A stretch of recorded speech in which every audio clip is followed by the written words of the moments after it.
From the unpublished files of Dr. John Watson, these are the fantastical adventures of Sherlock Holmes.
What I saw that night defied belief.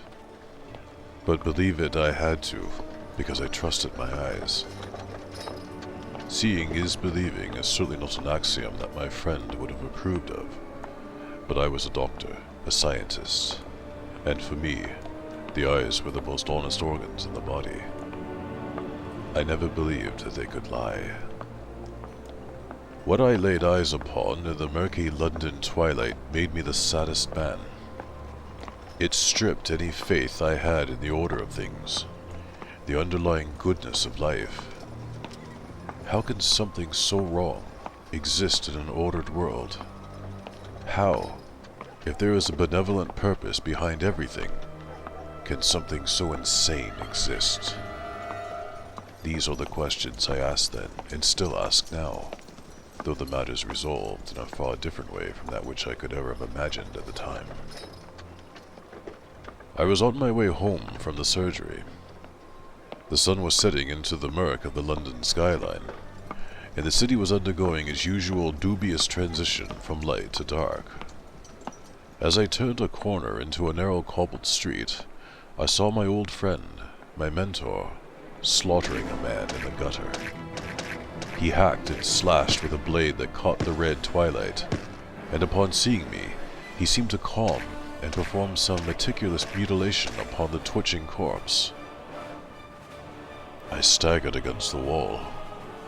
"Holmes!" I gasped.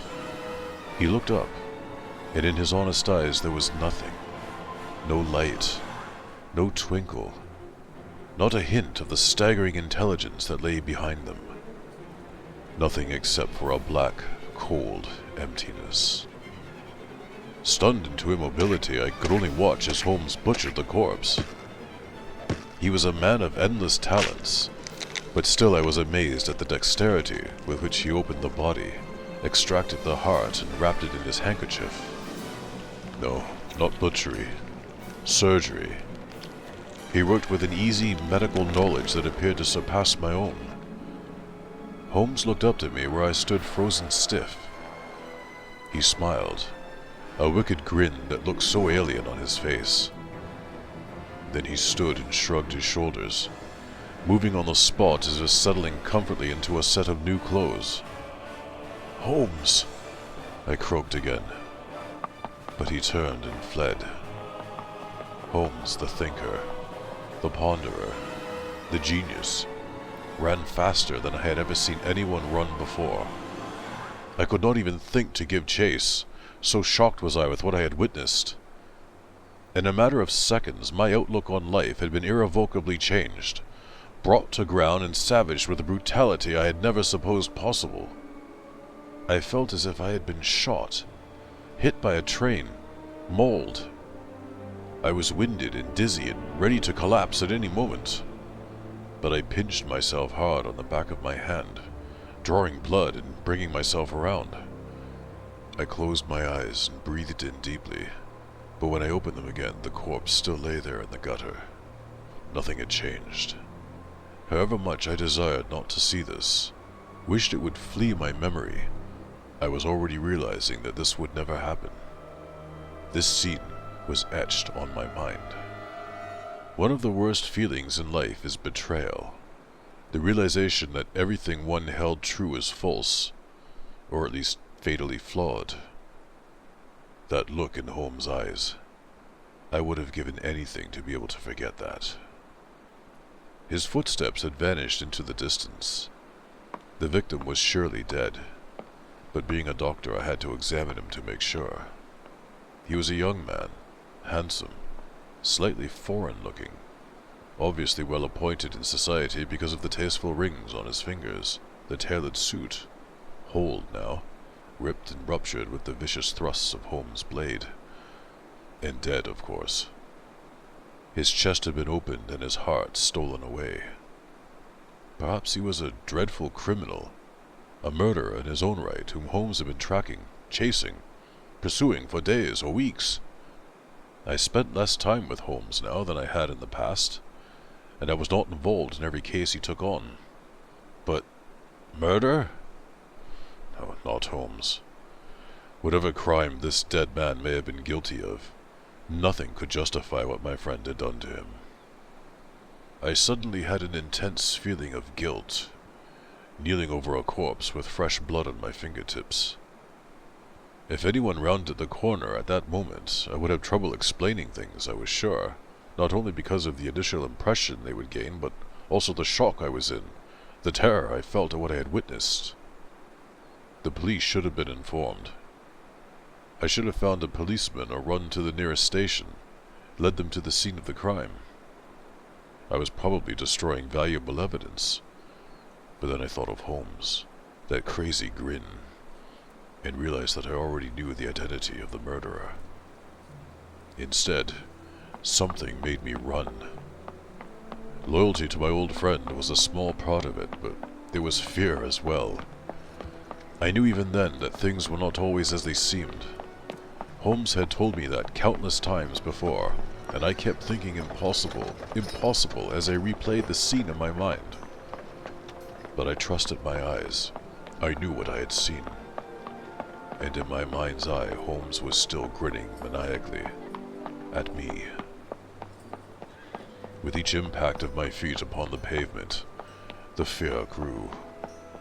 Holmes was the most brilliant man I had ever known, and even in his obvious madness, I knew that he was too far beyond and above the ordinary to ever be outsmarted, outwitted, or tracked down.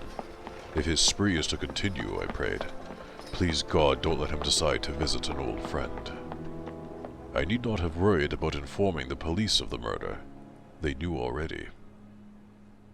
The day following my terrible experience, I begged sick, remaining at home in bed, close to tears on occasion as I tried to find room in my life for what I had seen. My thoughts were very selfish, I admit that, because I had effectively lost my very best friend to a horrendous madness. I could never have him back. My mind wandered much that day, going back to the times we had spent together and forward to the barren desert of existence which I faced without him. I liked my surgery, enjoyed my life, but there was a terrible blandness about things without the promise of Holmes being a part of it. I mourned, conscious all the time of the shape of my army revolver beneath my pillow. Mixed in with this was the conviction that I should tell the police of what I had seen. But then the evening papers came, and somehow, impossibly, the terrible became even worse. There had been a further 6 murders in the London streets the previous night, all very similar in execution and level of violence.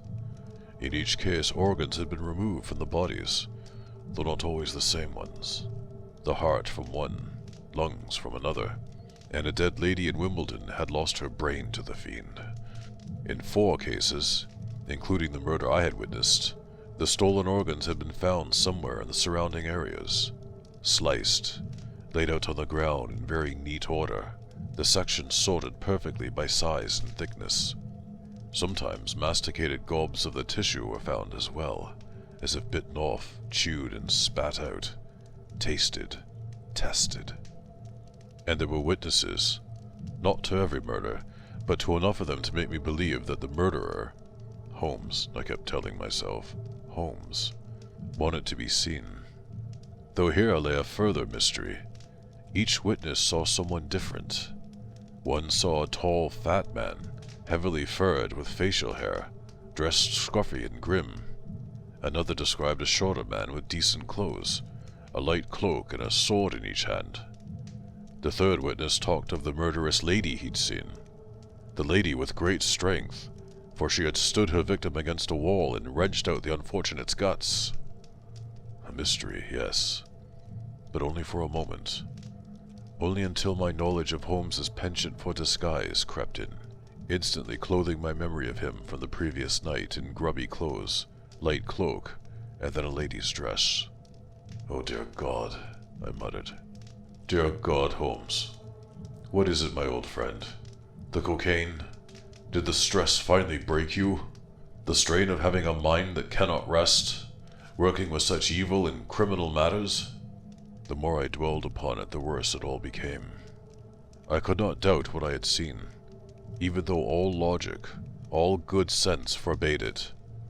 I tried reason and deduction as Holmes would have, attempting to ignore the horrors of the case, to pare it down to its bare bone, setting out the facts and trying to fill in the missing pieces. But memory was disruptive. I could not help visualizing my friend hunkered down over the body, hacking at first and then moving instantly into a caring, careful slicing of the dead man's chest. The blood. The strange smell in the air, like sweet honey, and a clue there, perhaps, though I could do nothing with it. Holmes's terrible, awful smile when he saw me. Perhaps that was the worst. The fact that he seemed to be gloating. I may well have remained that way for days, my feigned sickness becoming something real as my soul was torn to shreds by the truth. But on the evening of that first day following the crimes, I received a visit that spurred me to tell the truth. Detective Inspector Jones of Scotland Yard came to my door looking for Holmes. "It is a dreadful case," he said to me. "I've never seen anything like it." His face was pale with the memory of the corpses he must have been viewing that day. "Different witnesses saw different people, all across the south end of London. One man told me the murderer was his brother, and a woman, witness to another murder, was definitely withholding something personal to her. The murders themselves are so similar as to be almost identical in execution. The killing, then the extraction of an organ." "It sounds terrible," I said lamely, because the truth was pressing to be spoken. "It was," Jones nodded. Then he looked at me intently. "The papers did not say that at least 3 of the victims were alive when the organs were removed, and that was the method of their death." "What times?" I asked. "There was maybe an hour between the killings, from what we can work out, and yet different murderers in each case, and murderers who, I'm sure it will be revealed eventually, were all known to those bearing witness. Strange. Strange. Dr. Watson, we worked together before. You know of my determination, and this fills me with dread. I fear the sun setting tonight in case we have another slew of killings, maybe worse. How many nights of this will it take until London is in a panic? 1 more? 2? And I haven't a clue as to what it's all about. A sect, I suspect, made up of many members and needing these organs for some nefarious purpose of their own. But how to find them? I haven't a clue. Not a clue. And I'm certain, that your friend Sherlock Holmes will be fascinated with such a case." Jones shook his head and slumped back in the armchair. He looked defeated already, I thought. I wondered what the truth would do to him, yet I had to bear it myself, so I thought it only right to share, to tell. Holmes, my old friend, I thought fondly, and then I told Jones what I had seen. He did not talk for several minutes. The shock on his face hid his thoughts. He stared into the fire as if seeking some alternate truth in there, but my words hung heavy, and my demeanor must have been proof enough to him that I did not lie. "The different descriptions," he said quietly, but I could sense that he had already worked that out. "Disguises. Holmes is a master. Should I hunt Holmes? Seek him through the London he knows so well? I do not see how, I said, because truly I thought ourselves totally out of control. Holmes would play whatever game he chose until its closure, and the resolution would be of his choosing. He knows every street, every alley, shop to shop and door to door.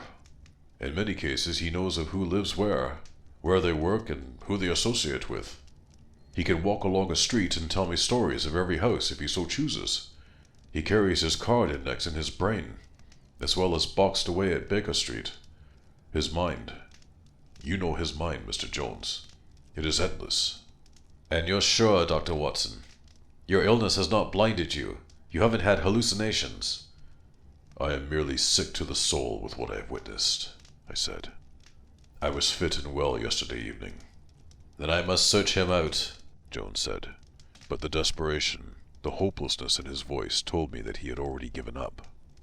He stared into the fire some more, and then he stood, brushed himself down, a man of business again. I wish you luck, I said. Can you help? Jones asked. You know him better than anyone. You're his best friend. Have you any ideas? Any reasoning as to why he would be doing these crimes? Where he'll strike next? None, I said. It is madness for sure. I wanted Jones gone then, out of my house and into the night. Here was the man who would hunt my friend, stalk him in the dark, send his men out armed and ready to shoot to kill if needs must. And whatever I had seen Holmes doing, that memory, horrible, I could not entertain the idea of his death. Jones left and I jumped to my feet. He was right. I knew Holmes better than anyone, and after many years accompanying him as he had solved the most baffling of cases, I would hope that some of his intuition had rubbed off on me.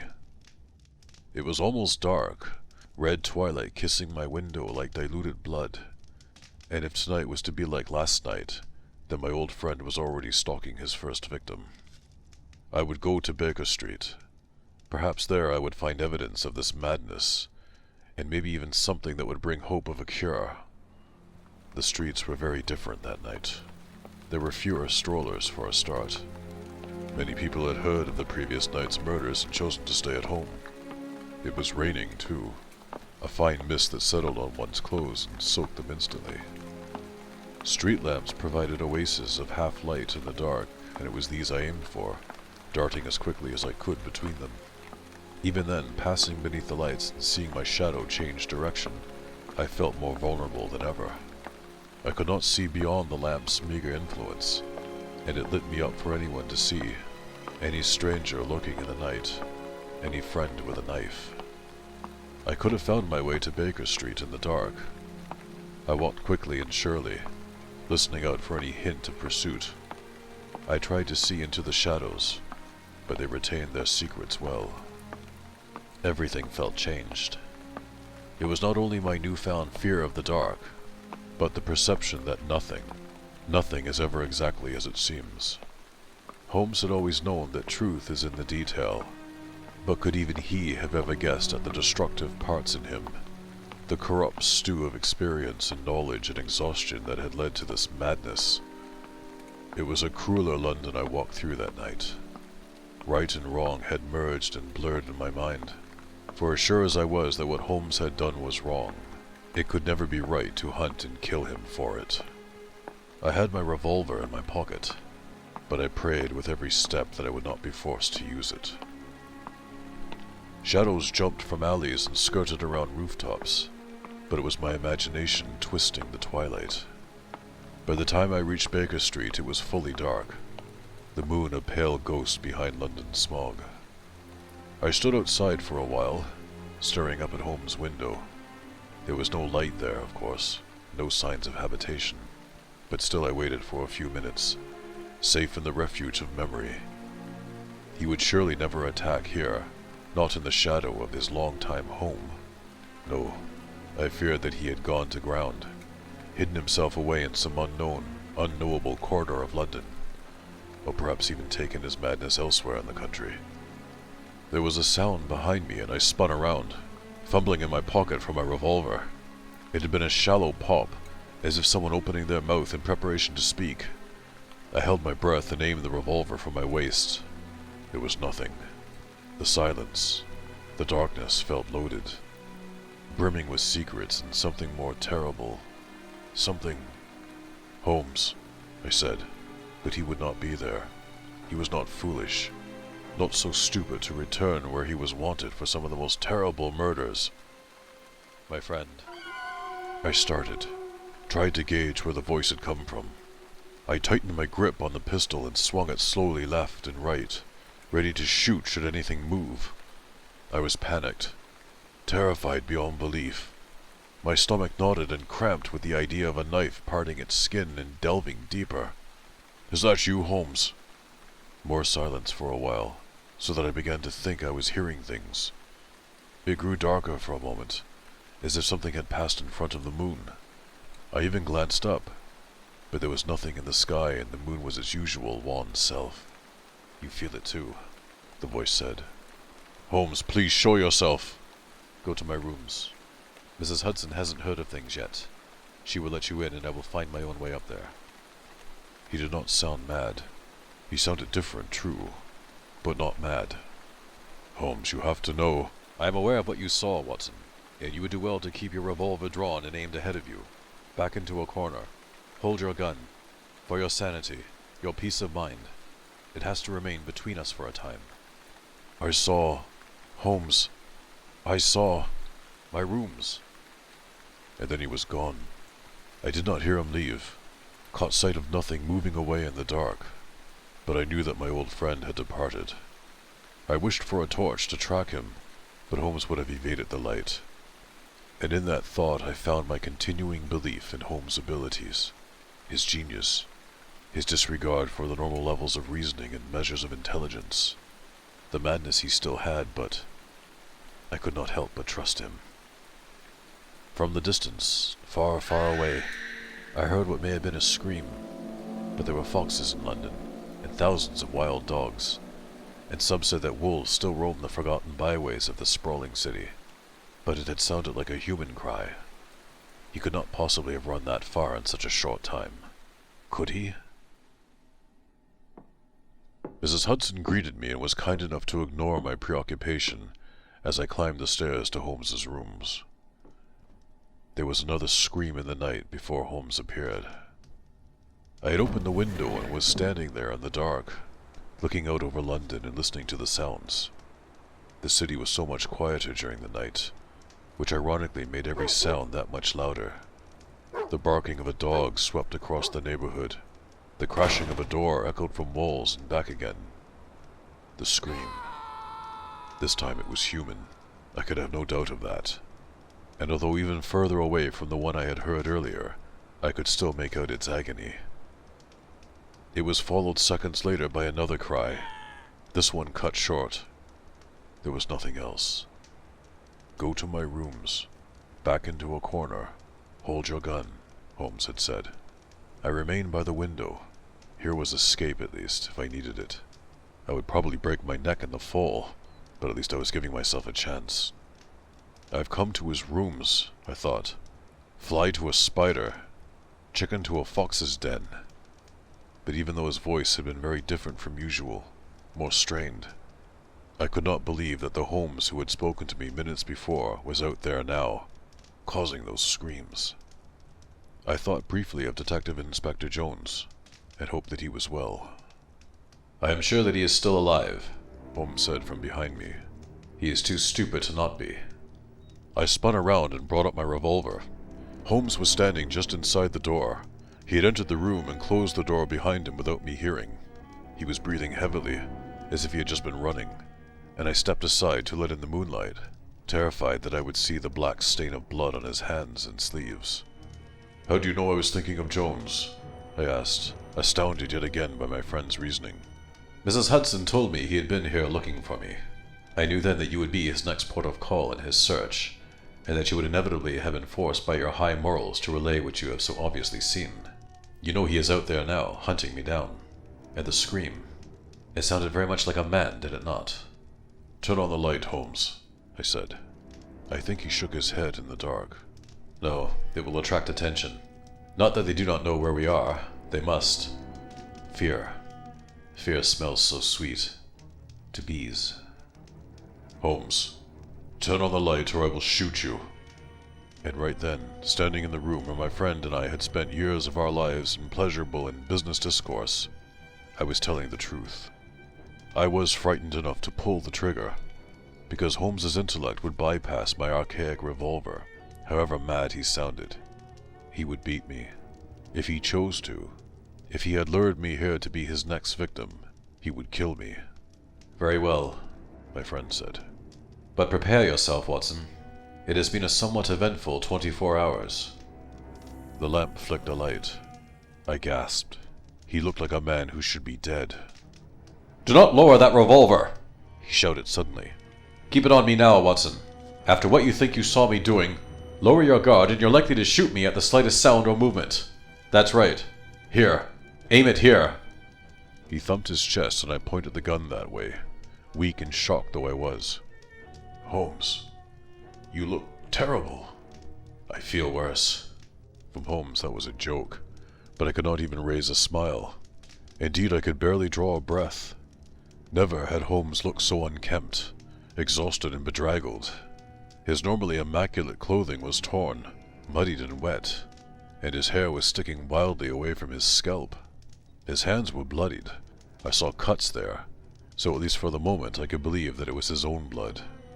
His cheek was badly scratched in several places, and there was something about his eyes, wide and wild. They belied the calm his voice conveyed.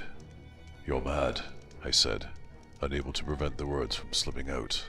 Holmes smiled, and it was far removed from that maniacal grin he had offered me as he crouched over the dying man. Do not jump to conclusions, Watson. Have you not learned anything in our years together?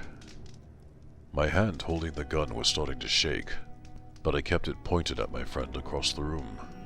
I have to take you in, you know that. I will have to take you to the station. I cannot. Believe? I nodded.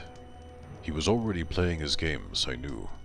He would talk me around, offer explanations, convince me that the victims deserved to die, or that he had been attacked, or that there was something far, far simpler eluding me. He would talk until he had won me over, and then his attack would come. I cannot believe, but I must, I said, a newfound determination in my voice. Because you saw me killing someone, you must believe that I did, in fact, kill. Of course. Holmes shook his head. He frowned, and for an instant he seemed distant, concentrating on something far removed from Baker Street. Then he glanced back at me, looked to the shelf above the fire, and sighed. I will smoke my pipe, if you don't mind, Watson. It will put my mind at rest, and I will explain what I know. Afterwards, if you wish to take me in, do so, but you will thereby be condemning countless more to the deaths.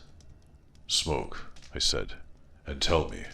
He was playing his games, playing them every second.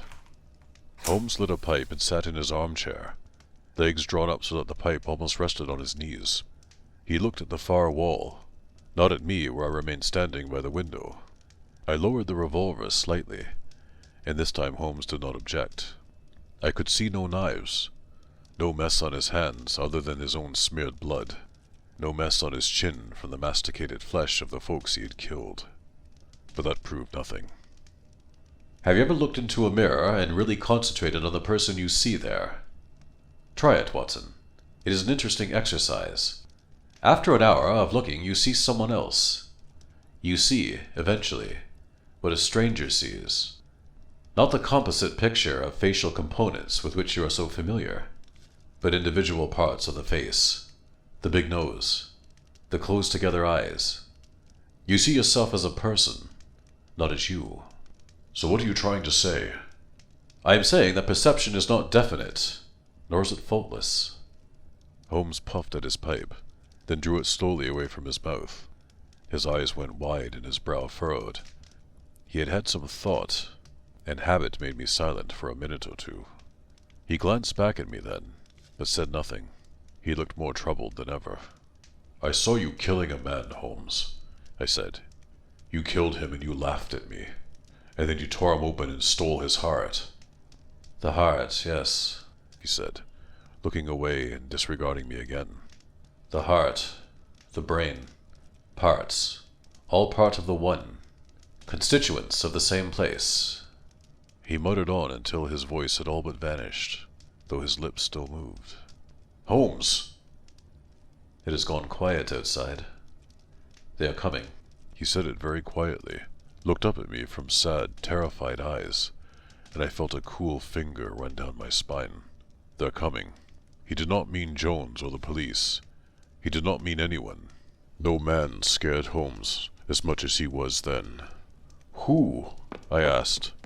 But he darted from his seat and ran at me, shoving me aside so that we stood on either side of the window. Listen to me, Watson. If you are my friend, if you have faith and loyalty, and if you love me, you have to believe two things in the next few seconds if we are to survive. The first is that I am not a murderer. The second is that you must not trust your eyes, not for however long this may take. Instinct and faith, that is what you have to believe in, because they cannot change that. It is too inbuilt, perhaps, too ingrained. I don't know. He was mumbling again, drifting in and out of coherence, and I knew that he could have killed me. He had come at me so quickly. My surprise was so complete that I had plain forgotten the gun in my hand. And now, the denial. Doubt sprouted in my mind and grew rapidly as I saw the look on Holmes's face. I had seen it before, many times. It was the thrill of the chase, the excitement of discovery, the passion of experience, the knowledge that his reasoning had won out again. But underlying it all was a fear so profound that it sent me weak at the knees. Holmes, what are they? You ask what, Watson, not who. Already you're halfway to believing. Quiet, look! There in the street! I looked.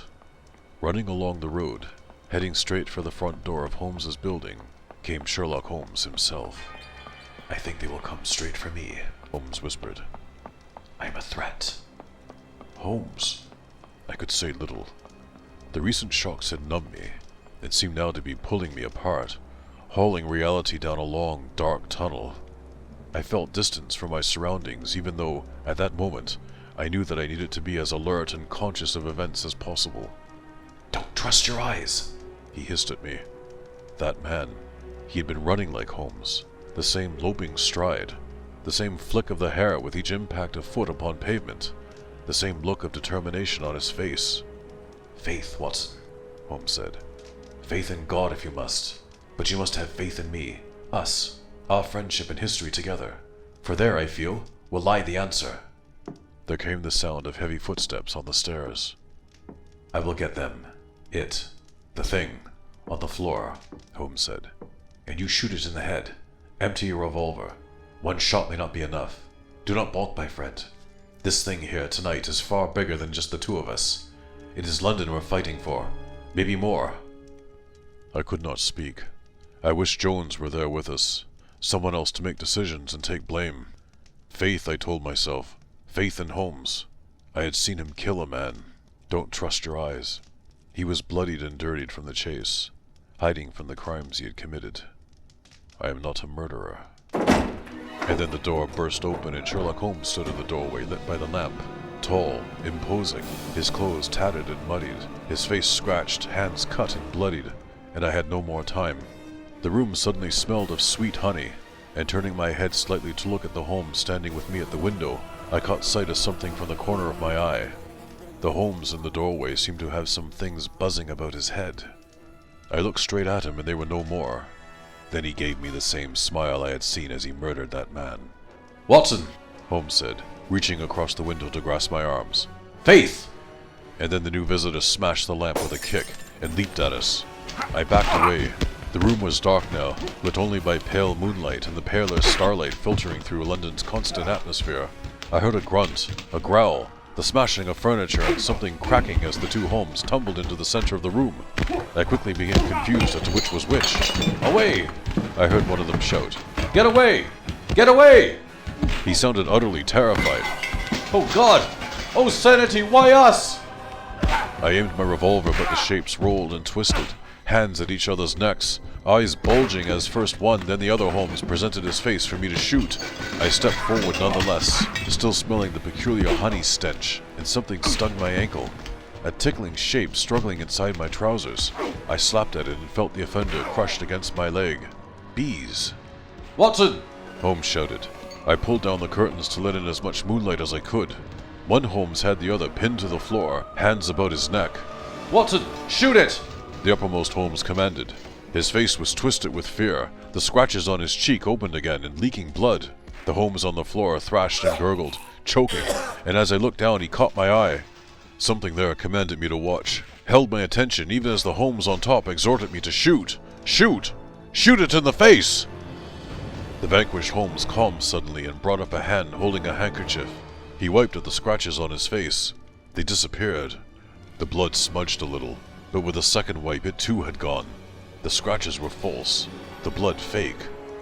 The Holmes on top stared for a couple of seconds, and then looked back at me. A bee crawled out of his ear and up over his forehead, and then the scratches on his own cheek faded and disappeared before my eyes. He shimmered. I saw something beneath the flesh-toned veneer, something crawling and writhing and separate, yet combined in a whole to present an image of solidness. Bees left this hole and buzzed around the imposter's head. Holmes was still struggling on the floor, trying to prise away hands that were surely not hands. The image pulsed and flickered in my vision, and I remembered Holmes' words, "You cannot trust your eyes. Instinct and faith, that is what you can believe in." I stepped forward, pressed the revolver against the uppermost Holmes' head and pulled the trigger.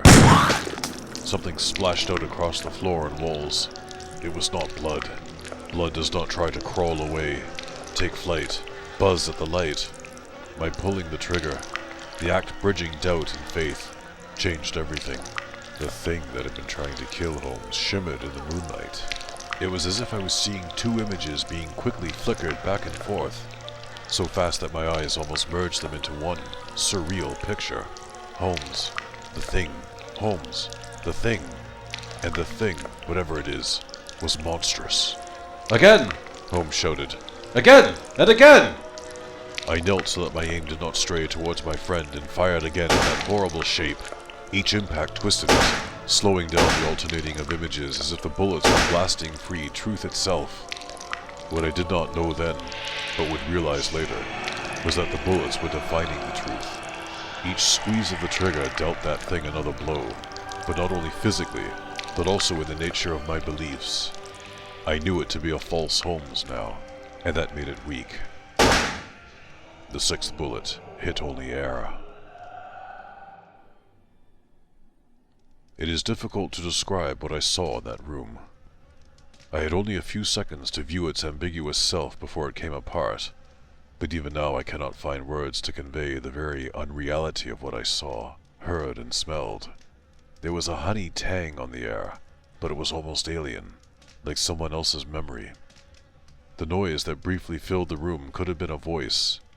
If so, it was speaking in an alien tongue, but I had no wish to understand what it was saying. A noise like that could only be mad. All I know is that a few seconds after firing the last bullet, Holmes and I were alone. I was hurriedly reloading and Holmes was already up, lighting the oil lamp and giving us light. I need not have panicked so, because we were truly alone. Save for the bees. Dead or dying, there were maybe 100 bees spotting the fine carpet, huddled on the windowsill or crawling behind chairs or objects on the mantelpiece to die. I had been stung only once. Holmes seemed to have escaped entirely, but the bees were expiring even as we watched. "Dear God," I gasped. I went to my knees on the floor, shaking, my shooting hand no longer able to bear the revolver's weight. "Do you feel faint, my friend?" Holmes asked. "Faint? No," I said. "I feel belittled. Does that make sense, Holmes? I feel like a child who has been made aware of everything he will ever learn, all at once." "There are indeed more things in heaven and earth, Watson," Holmes said, "and I believe we have just had a brush with one of them." He too had to sit, nursing his bruised throat with one hand while the other wiped his face with the handkerchief, removing any remaining makeup. He then cleaned the blood from both hands and washed away the false cuts there as well. He seemed distracted as he cleansed, his eyes distant, and more than once I wondered just where they were looking, what they were truly seeing. "Can you tell me, Holmes?" I asked. I looked about the room, still trying to imagine where that other being had gone, but knowing in my heart of hearts that its nature was too obscure for my meager understanding. Holmes. Holmes! But he was gone, his mind away as was its wont, searching the byways of his imagination, his intellect steering him along routes I could barely imagine as he tried to fathom the truth in what we had seen. I stood and fetched his pipe, loaded it with tobacco, lit it and placed it in his hand. He held on it but did not take a draw. He remained like that until Jones of Scotland Yard thundered through the door. "And you have been with him for how long?" Jones asked again. Hours, maybe 3. "And the murderer? You shot him. Yet where is he?" Yes, I shot him.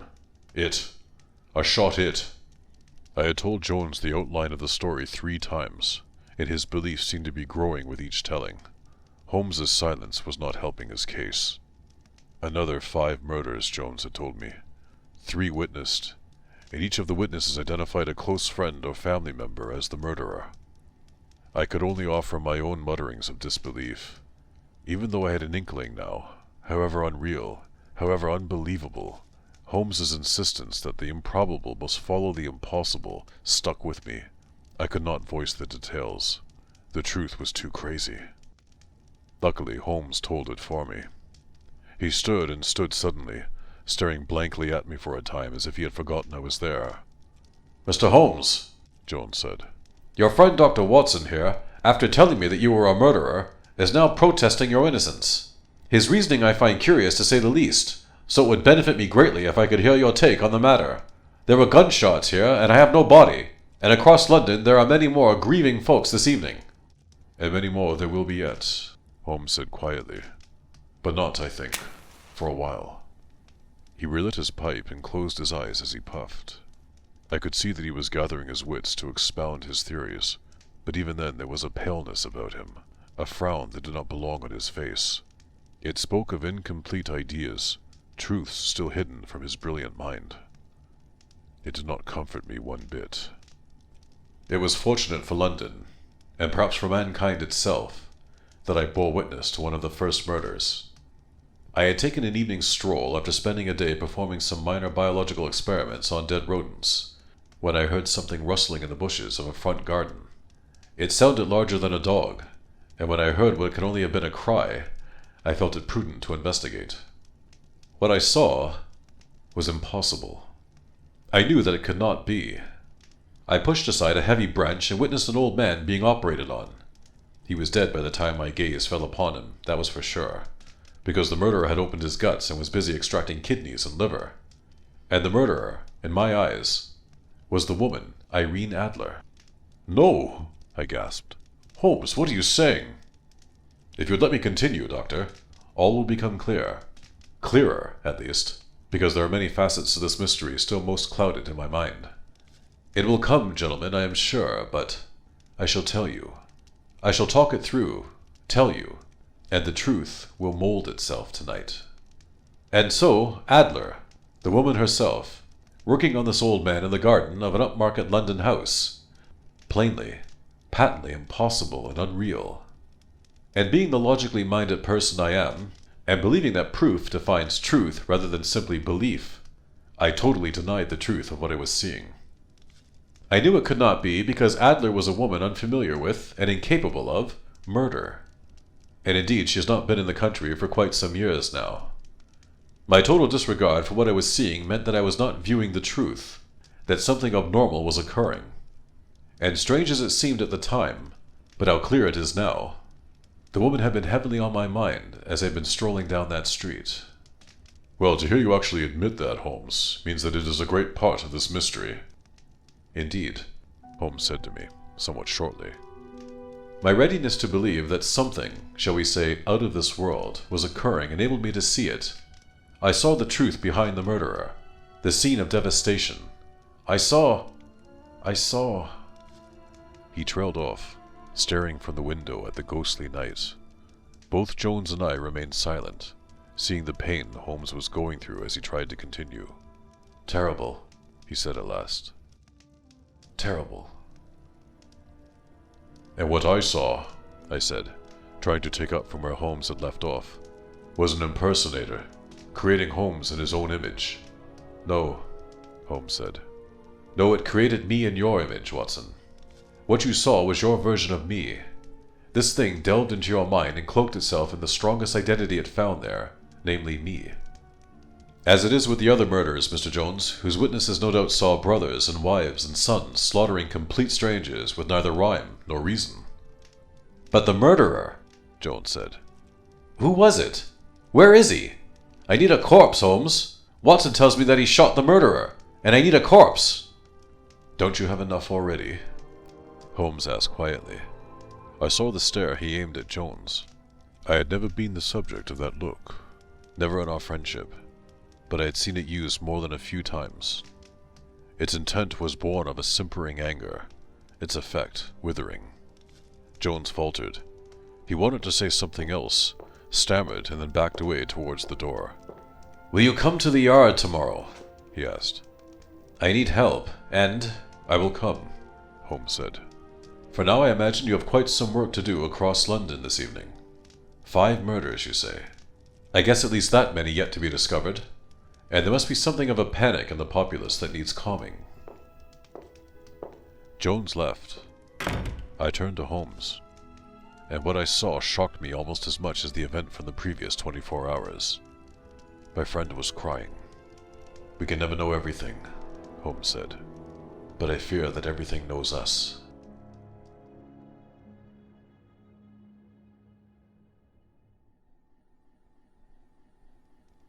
We were sitting on either side of the fire. Holmes was puffing on his 4th pipe since Jones had left.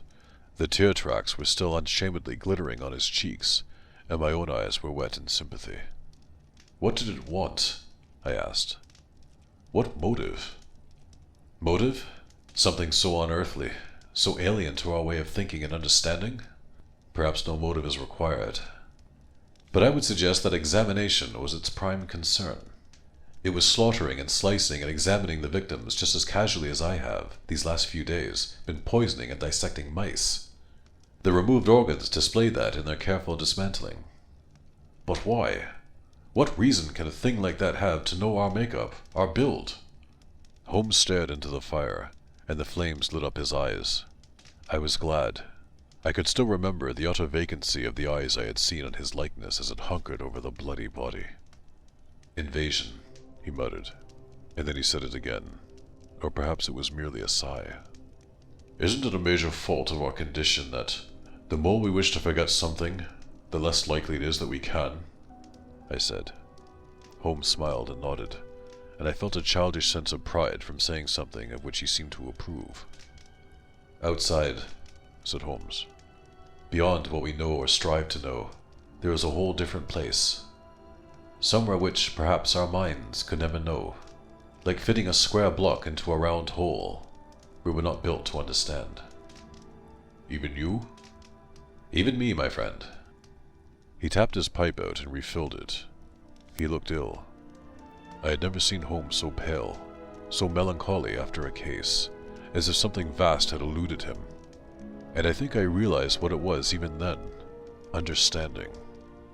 Holmes had an idea of what had happened, and it seemed it fit neatly around the event, but he did not understand, and that, more than anything, must have done much to depress him. You recall our time in Cornwall, our nightmare experience with the burning of the Devil's Foot powder? I nodded. How could I forget? Not hallucinations, he said quietly. I believe we were offered a drug-induced glimpse beyond. Not hallucinations, Watson. Not hallucinations at all. We sat silently for a few minutes. As dawn started to dull the sharp edges of the darkness outside, Holmes suddenly stood and sent me away. I need to think on things, he said urgently. There's much to consider, and I have to be more prepared for the next time. Have to be. I left the building tired, cold, and feeling smaller and more insignificant than I had ever thought possible. I walked the streets for a long time that morning. I smelled fear on the air, and one time I heard a bee buzzing from flower to flower on some honeysuckle. At that I decided to return home. My revolver, still fully loaded, was warm when my hand grasped it in my coat pocket. I walked along Baker Street every day for the next 2 weeks. Holmes was always in his rooms. I could sense that. But he never came out, nor made any attempt to contact me. Once or twice I saw his light burning and his shadow drifting to and fro inside, slightly stooped, as if something weighed heavy on his shoulders. The only time I saw my brilliant friend in that time, I wish I had not. He was standing at the window, staring out into the twilight, and although I stopped and waved, he did not notice me. He seemed to be looking intently across the rooftops, as if searching for some elusive truth. And standing there watching him, I felt sure that his eyes, glittering dark and so sad, must have been seeing nothing of this world.